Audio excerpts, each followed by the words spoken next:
We were a going business, but setting up shop calls for real precautions.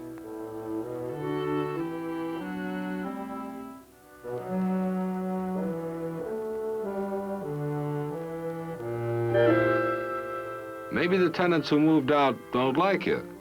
These didn't, so we were mighty careful when we tidied up. Anyone who wasn't careful was likely to be sorry for it, if he was lucky.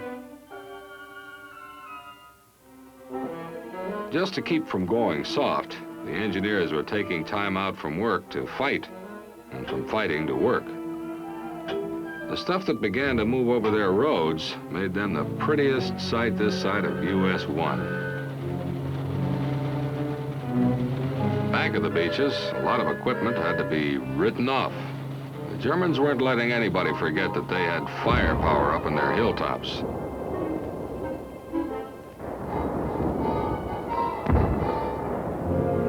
Those same gunners were having themselves a high old time holding down our use of the airstrips. We had two of them. One in a town called Montecorvino had been captured by the British. Our engineers built the other. Until we knocked off those guns, real air support had to come from Sicily or Navy carriers.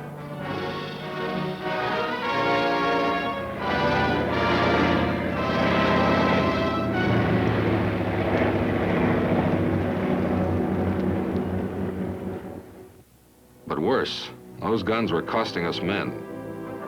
An ancient Greek temple had become a clearing station. And those nurses, some of them on the beaches before the end of D-Day, worked round the clock, treating and helping to evacuate the wounded. We stopped thinking about Naples. Only roads and hills with numbers, and towns that had names hard to pronounce.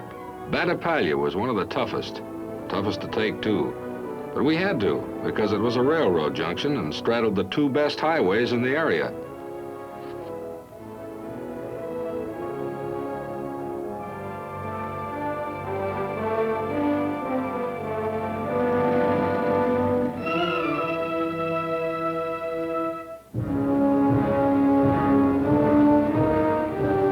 No matter what the reasons were that made a town important to us, the same reasons made it important to the enemy.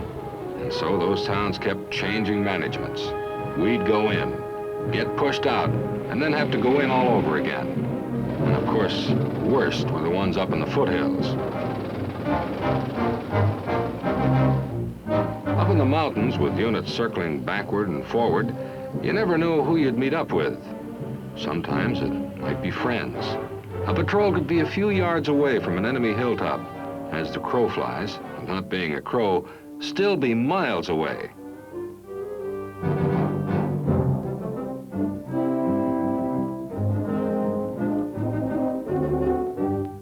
Those were the miles that had to be bought, and the price was high.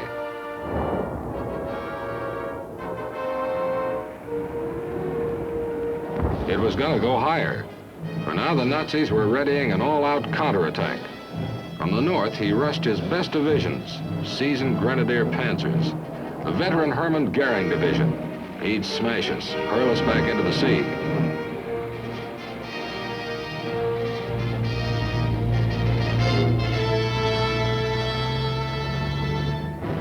We had eyes that could look down and see him building that powerhouse drive, and we kept him off balance wherever we could.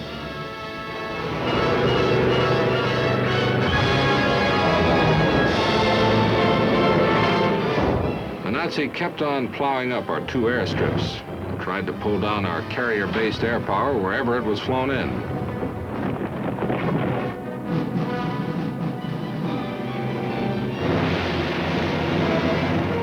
Then he uncorked that Sunday punch.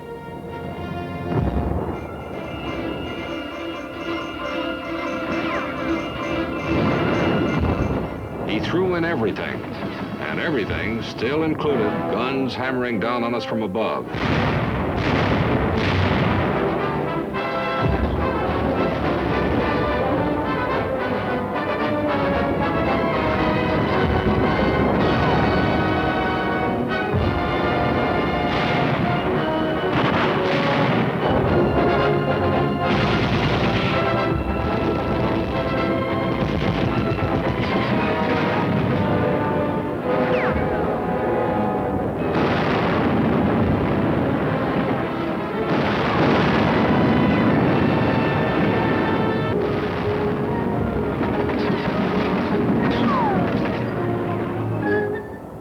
had hardware of our own.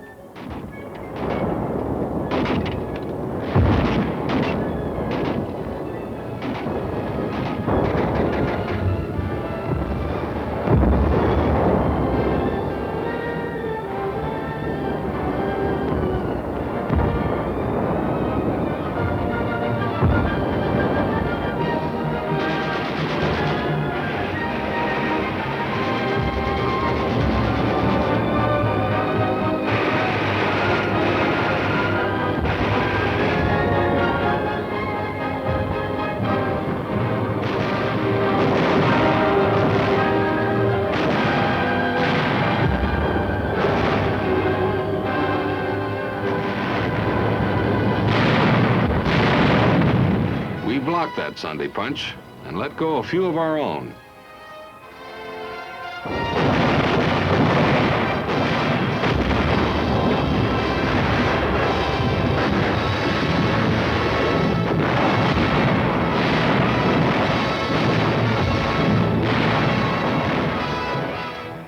We'd blast away at those mountains, then go in and take over, but it never got monotonous.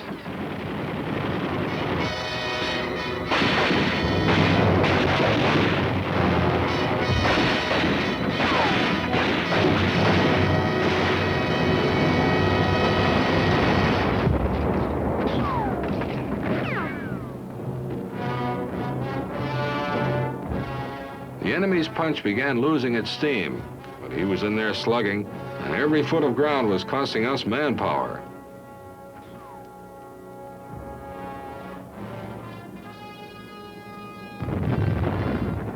The towns on the Salerno plain and in the foothills were still being taken and retaken. By now, some of them didn't even look like towns anymore.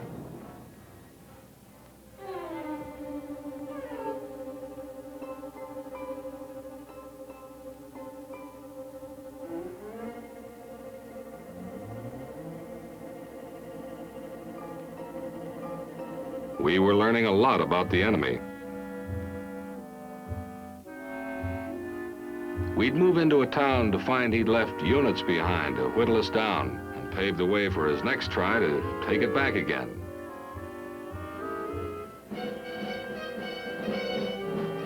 Any shelled-out ruin might conceal a machine gunner or a sniper. A pile of rubble made neat cover for a Nazi, handy with a grenade.